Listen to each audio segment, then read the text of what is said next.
পৰিষদত ১৫খন গাঁও পঞ্চায়ত সমন্বয় সন্থাৰ তৰফৰ পৰা সমিতি আমি পৰৱৰ্তী কাৰ্যসূচী ৯ তাৰিখৰ পৰা ২০ তাৰিখলৈকে যি পালন কৰা হৈছে তাৰ পৰিপ্ৰেক্ষিতত আজি আমি ১৮ তাৰিখে আহি জিলা বিভাগত আমি এই কাৰ্যসূচী পালন কৰিছোঁ বহলভাৱে। আমাৰ কথা হ'ল কি, আমি বিভিন্ন কামত যিখিনি আমি গাঁও পঞ্চায়তত অভাৱ অভিযোগ পাইছিলোঁ সেইখিনি আমি চৰকাৰক অৱগত কৰিছিলোঁ। চৰকাৰে আমাক কমিশ্যনাৰ ছাৰৰ টেবুলত আমি মেমৰেণ্ডাম দিছিলোঁ। আগৰ যিটো প্ৰধান তিনিজন আমাৰ সচিব আছিলে, কমিশ্যনাৰ আছিলে জেডিয়েকা ছাৰ আৰু ভানু ছাৰ, তেখেতলোকে আমাক বহুত আশ্বাস দিছিলে যে আমাৰ মেডিকেল দিয়া হ'ব, আমাৰ হাউচ ৰেণ্ট দিয়া হ'ব, আমাৰ TF বা আমাৰ TF ইত্যাদি আমাৰ যিবিলাক এলাউন্স আমি পাব লাগে দিয়া হ'ব। কিন্তু তেখেতলোক যোৱাৰ পিছত নতুনকৈ যি কমিশ্যনাৰ আহিলে তেখেতলোকে আমি বহুবাৰ যোগাযোগ কৰি চালোঁ, তেখেতলোকে কোনো আমাৰ এই আশ্বাসত গুৰুত্ব নিদিলে।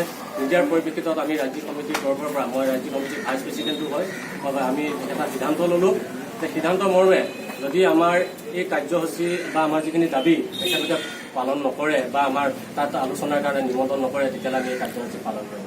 তাৰ পৰিপ্ৰেক্ষিতত আজি পালন কৰা হৈছে। আপোনালোকে চাওক, আজি আমি যি ১৫ তাৰিখৰ পৰা ২৫ তাৰিখলৈকে আমাৰ প্ৰধানমন্ত্ৰী গ্ৰামীণ আৱাস যোজনা যিটো PMI ঘৰৰ ক্ষেত্ৰত অতিৰিক্ত তালিকা প্ৰস্তুতকৰণৰ কাৰণে গাঁৱে গাঁৱে গৈ দুখীয়া দৰিদ্ৰ মানুহৰ কাৰণে ছাৰ্ভেৰ কাৰণে আমাক দায়িত্ব পালন কৰিছে। কিন্তু সেই ছাৰ্ভেটো কৰিবলৈ যাওঁতে এটা মোবাইল এপৰ দ্বাৰা কৰিব লাগিব, এটা স্মাৰ্টফোনৰ প্ৰয়োজন। কিন্তু আমি অতি দুখিত যে আপোনালোকক ক'বলৈ আগত কৈছোঁ, কোনো ৰাইজে শুনক যে আমি ১০,৪৫০ টকাৰ কৰ্মচাৰীহে, কিন্তু আমাৰ মোবাইলটো যদি ল'বলৈ যাওঁ, এটা স্মাৰ্টফোন ল'বলৈ যাওঁ, আমাৰ অতি কোনো ১৫,০০০ টকা হ'ব। যিটো ভাৰ্চন আপোনাৰ আৱাজ প্লাছ দিছে তাৰ ভাৰ্চনটো বহুত হাই, যিহেতু আমাৰ এই মোবাইল বহুতে ছাপোৰ্ট নকৰে। বৰ্তমান আমি ব্যৱহৃত যিসকল মোবাইল ব্যৱহাৰ কৰি আছোঁ, তাৰ পৰিপ্ৰেক্ষিতত আমি সেই মোবাইলৰ প্ৰথমতে ব্যৱস্থা, যিটো মোবাইলে হওক বা আমাৰ টেবলেটেই হওক ব্যৱস্থা কৰিবলৈ দিছোঁ। তেখেতলোকে আমাক গুৰুত্বহীন কৰিছে সেই বিষয়টো, যে আমি কৰি দিব লাগে, যদি কৰিব নোৱাৰোঁ কৈছে তোমালোকে চাকৰিৰ পৰা ওলাই যোৱা। এইটো কেনেকুৱা ভাষা যে চাকৰিৰ পৰা ওলাই যাব লাগে কমিশ্যনাৰ মতে, তোমালোকে যদি পালিব নোৱাৰা, অসংখ্য ল'ৰা আছে, চাকৰিৰ পৰা ওলাই যোৱা। কিন্তু এটা কথা কওঁ চাওক, আজি চাকৰিৰ পৰা ওলাই যোৱা বুলি কওঁতে আমি এটা সিদ্ধান্তত আমি আৱেগিক হৈছোঁ যে তেখেতলোকে আমাক ১০,৪৫০ টকা দিছে। আমি অহা যোৱা কৰি যদি আমি খা খৰচ যদি ব্লক পঞ্চায়ত আমি সকলো ৩-৪টা অফিচ যদি ঘূৰোঁ, আমাৰ থাকেগৈ যদি মাইনাছ কৰি আহোঁ ৬,০০০ টকা। ৬,০০০ টকা চাকৰিটো দি যদি তেওঁলোকে কয় যে ওলাই যোৱা, তেনেকুৱা চাকৰি আমি নকৰিবলৈ ৰাজি আছোঁ।